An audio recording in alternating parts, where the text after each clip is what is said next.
considerado idôneo para o serviço da advocacia? Continue acompanhando o estudo de ética profissional com a professora Laura de Figueiredo. Anote todas as dúvidas. Esse é um assunto muito recorrente em exames. Fique ligado! Olá pessoal, eu sou a professora Laura de Figueiredo e hoje nós estamos aqui trabalhando a disciplina Ética Profissional no tema específico Inscrição na OAB. Esse tema é de seu especial interesse porque a aprovação no exame de ordem é apenas um dos requisitos previstos no artigo 8º do Estatuto. Para a sua inscrição, é necessário que todos os incisos do artigo 8º sejam cumpridos, sejam observados. Vamos falar rapidamente quais são esses requisitos, mas vamos estudar pontualmente, aprofundando diante da necessidade da abordagem do examinador na FGV, apenas dois dos requisitos. São eles, pessoal: capacidade civil, apresentação de diploma, apresentação do título de eleitor e quitação do serviço militar, a aprovação no exame de ordem, não exercer atividade incompatível com a advocacia, idoneidade moral e prestar compromisso perante o Conselho. Vocês notaram que alguns desses requisitos são meramente documentais, outros um tanto subjetivos. E são esses dois, não exercer atividade incompatível e idoneidade moral, mais procurados, mais utilizados pelo examinador na hora de elaboração das nossas questões. Por quê? Porque, na verdade, quem não é idôneo para o exercício da advocacia? Eu fico meio no ar. Será que você é idôneo para o exercício da advocacia? Como provar essa idoneidade? Não exercício de atividade incompatível. O inciso por si só não esclarece o tema. O que é uma atividade incompatível? Será que a minha função hoje é incompatível com o exercício da advocacia? São muitas dúvidas que esses dois incisos provocam. Por essa razão, são recorrentes no exame de ordem. Idoneidade moral. O próprio dispositivo, no parágrafo 4º, já diz quem não é idôneo para o exercício da advocacia, assim expressamente. Aquele que tiver sido condenado por crime infamante não é idôneo para o exercício da advocacia. Portanto, não poderá obter a sua inscrição, salvo se reabilitado. Ora, eu continuo sem saber porque eu não sei o que é o crime infamante. Afinal, lá nas minhas aulas de Direito Penal, na faculdade, olhando o código, não tinha nenhuma especificação exata sobre esse tal crime infamante. Infamante vem de infâmia, de desonra. O crime infamante é aquele que provoca a desonra da pessoa, especialmente do profissional que quer ingressar nos quadros da OAB.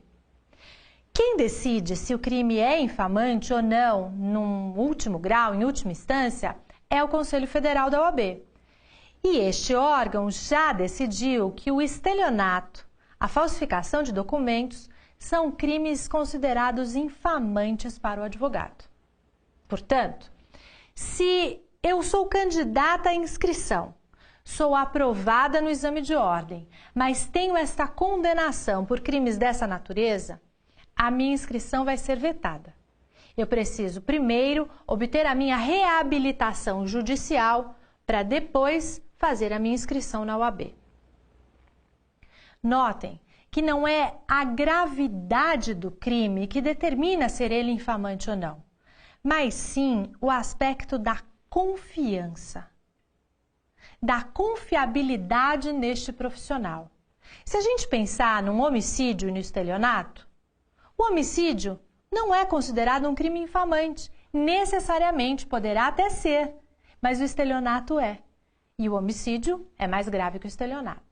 Procurem ter essa ideia na cabeça de que o crime infamante que já foi objeto de questão na prova da OAB é aquele que provoca um repúdio da comunidade profissional e da comunidade social em relação à confiança que pode ser depositada neste profissional ou neste futuro profissional da advocacia. Feita esta primeira observação do crime infamante, é importante lembrar, dentro desse conceito mais amplo, que outros crimes ou outras situações também podem afetar a idoneidade moral, requisito para inscrição. Vamos imaginar que alguém, candidato à inscrição na ordem, que fez o exame de ordem e obviamente que foi aprovado, é um ex-funcionário público que foi demitido a bem do serviço público. Esta situação pode não representar necessariamente a prática de um crime, mas uma conduta na esfera administrativa do funcionário público que determinou a demissão a bem do serviço público. Vejam, esta situação pode, sem dúvida, gerar reflexos à idoneidade moral deste candidato, vetando também a sua inscrição. Então, esse tema macro, idoneidade moral, inclui a questão do crime infamante e outras condutas que, porventura, abalem a idoneidade moral do candidato. Pois bem, com relação a não exercer atividade incompatível com a advocacia, nós precisamos sair um pouquinho desse artigo 8º e ir até o artigo 28 do Estatuto. No artigo 28, nós temos elencadas as atividades, os cargos, funções que são considerados incompatíveis com a advocacia. Em geral, são funções, cargos públicos, mas há também exercício de atividade no âmbito privado. Para essas atividades, o exercício da advocacia em conjunto é vedado. Vamos pontuar um exemplo, porque as incompatibilidades, os impedimentos serão objeto de um estudo em unidade específica. Mas vamos consolidar um exemplo agora de uma atividade que proíbe completamente o exercício da advocacia, até mesmo em causa própria, e, se exercida, impede a inscrição nos quadros da OAB. Todos nós tivemos lá na faculdade um colega que era policial militar e que, inclusive, fardado para a sala de aula. Você lembra disso? O policial militar na ativa exerce uma atividade considerada incompatível, prevista no rol do artigo 28 do Estatuto. Ele faz a faculdade de Direito, conclui o seu curso, presta o exame da OAB e é aprovado.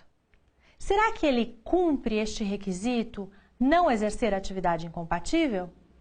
Por certo, não cumpre. Ele exerce uma atividade incompatível, razão pela qual não poderá inscrever-se na OAB. O que acontece então, professora? Ele foi aprovado no exame e não recebe a inscrição? Exatamente, ele recebe um certificado de aprovação para inscrição futura, quando comprovar efetivamente o desligamento daquela função incompatível. Enquanto ele não se desligar, não receberá o número da inscrição. Vamos imaginar que ele tenha sido aprovado hoje no exame de ordem e na OAB aqui de São Paulo nós estamos por volta do número 300 mil e pouco. Hoje ele não recebe o número da OAB e daqui 10 anos, por exemplo, ele se aposenta ou se desliga da função e vai obter a sua inscrição. Não há necessidade de realizar novo exame de ordem, porém, o número de inscrição será um número atribuído na sequência dos últimos aprovados àquela época e não nos dias atuais. Ok? A gente precisa lembrar que essa atividade incompatível, ela afeta a inscrição do advogado neste momento da primeira inscrição, mas também afeta a inscrição do estagiário. Nós sabemos que para a conclusão do curso de Direito, nós todos somos obrigados a fazer as atividades, a cumprir as atividades de estágio, as horas de estágio e as horas de atividade complementar, além das nossas disciplinas curriculares.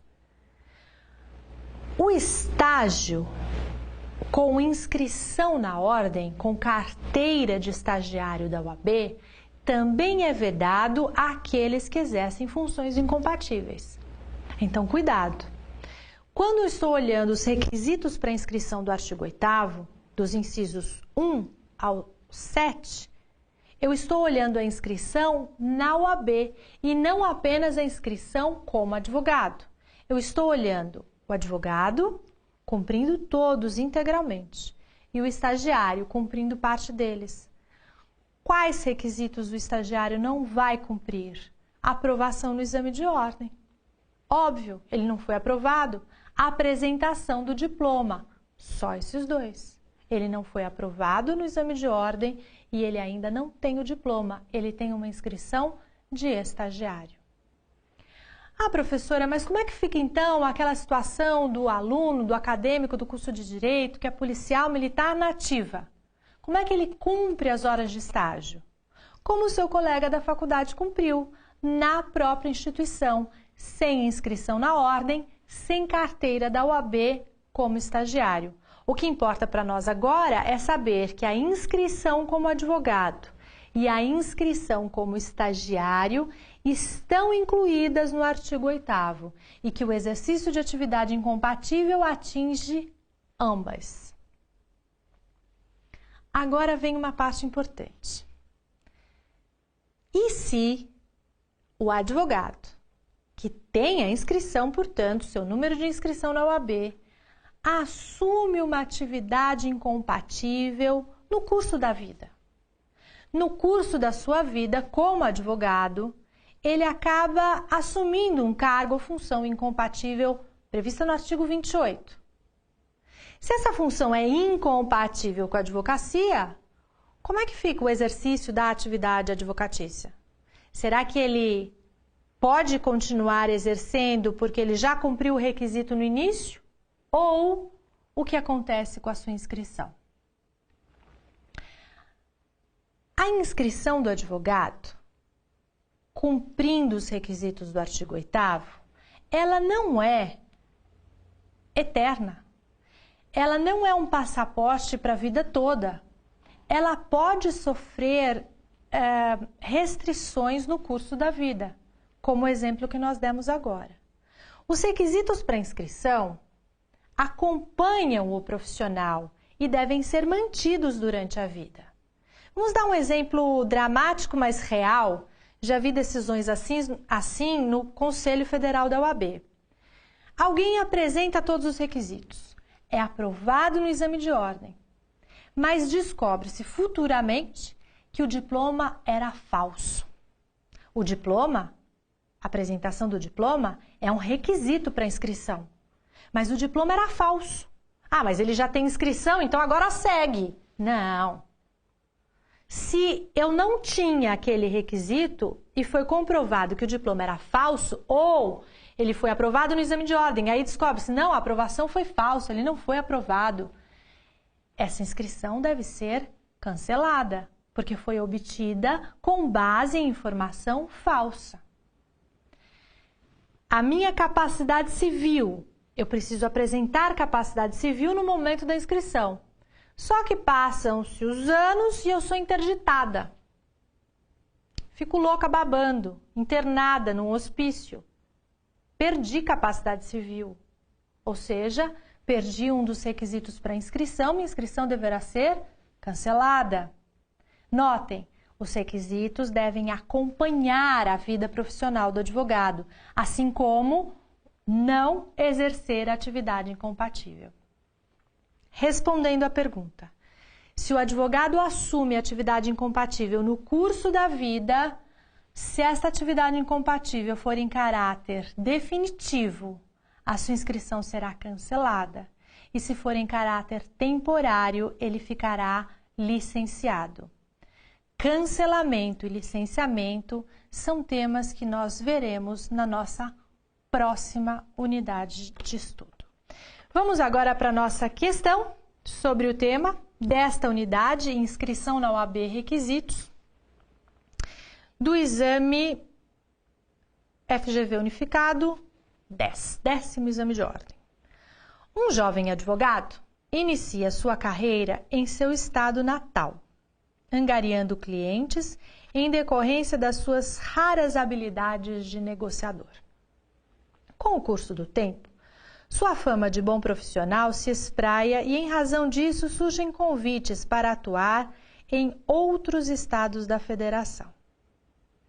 Ao contatar um cliente no estado Y, distante mais de 1.000 quilômetros do seu estado natal, é surpreendido pelas autoridades de Y com determinação restritiva ao seu exercício profissional, por não ser advogado com inscrição no local.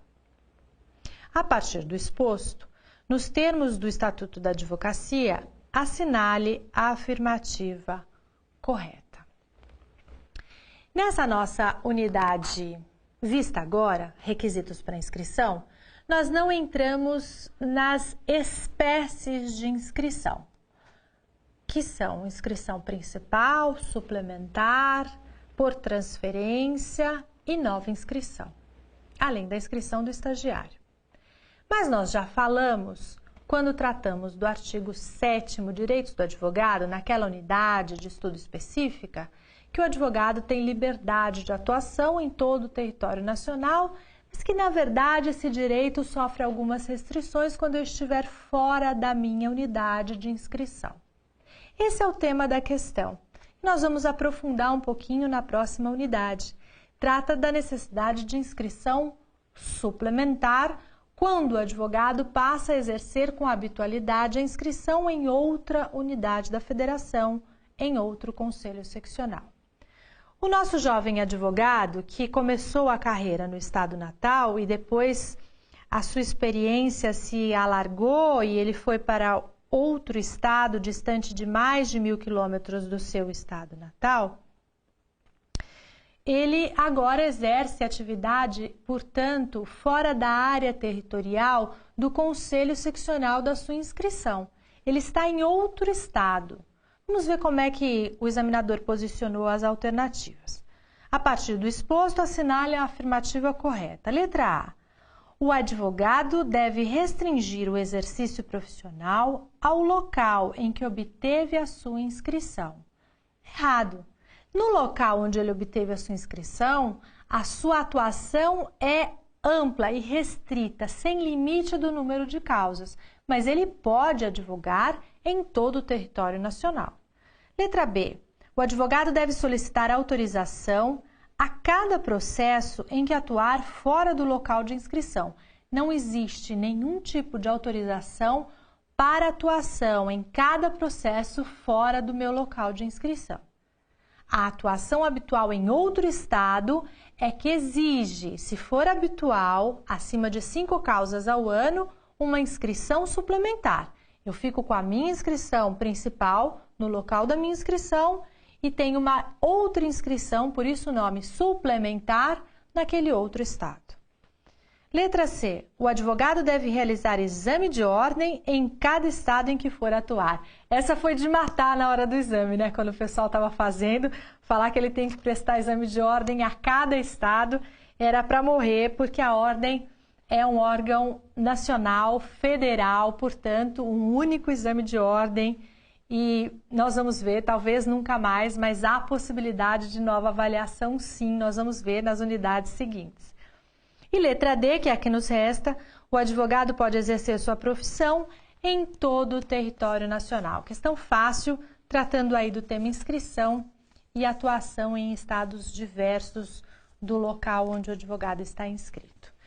Eu espero que vocês tenham gostado desta unidade importante para o exame. Toda a prova tem uma questão sobre inscrição, ou sobre requisitos, ou sobre as espécies, ou sobre o licenciamento e cancelamento que nós veremos na nossa próxima unidade. Obrigada e até lá!